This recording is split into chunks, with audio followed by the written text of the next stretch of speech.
So now, full disclosure, some of these books you're not going to be able to get out because each library has a finite amount of books that they can lend, just like a physical book. Same thing with the ebook. So the ebook, some of them you'll see that it says you're going to have to wait about, 3 weeks, Fucking kidding me? 6 weeks, whatever, to get this book in your possession. Or I should say, the ebook. But the fact that I can transfer this to my Kindle is just game-changing. And it's all free.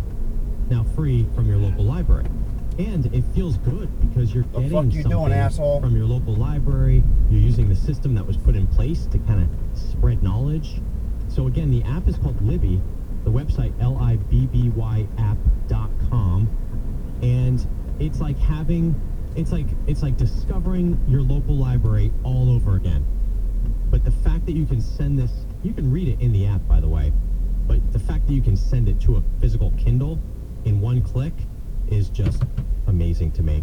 So check it out. I thought it was really, really cool. And it's one of those things that you discover and you wonder why more people don't know about it. And that's why I'm sharing, because now you know about it. Again, Rich DeMuro, Rich on Tech here. We've got phone lines open at 8888 Ask Leo. 888-827-5536. Let's go to Jose in Norwalk. Jose, you're on with Rich. Hey, do you ever get books out from the regular library? I haven't been in a library since I was a kid, and I'm 31 years old. You got to go back. It's like a, it's like a Barnes and Noble, but everything's free for the asking. Yeah, I'm gonna try it. I'm actually gonna try it. All right.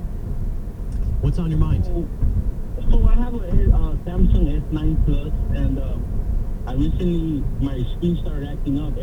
Half of the screen is like blue tint, and the other half is regular. So I took it into the T-Mobile store, and I told him I want to replace it. I'm under warranty. I have the insurance.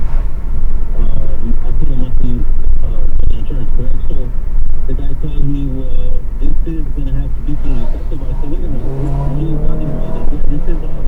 This is a damaged phone. I said, what do you mean? I've always been the type of person to keep my phone in a case as soon as I buy it, so that way I don't have any problems. So now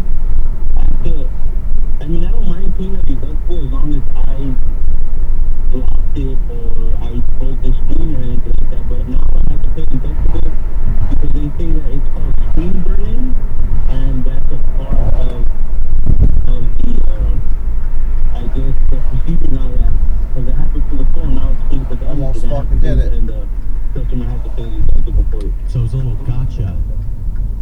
It's a little gotcha because you didn't. Are you running your phone 24/7?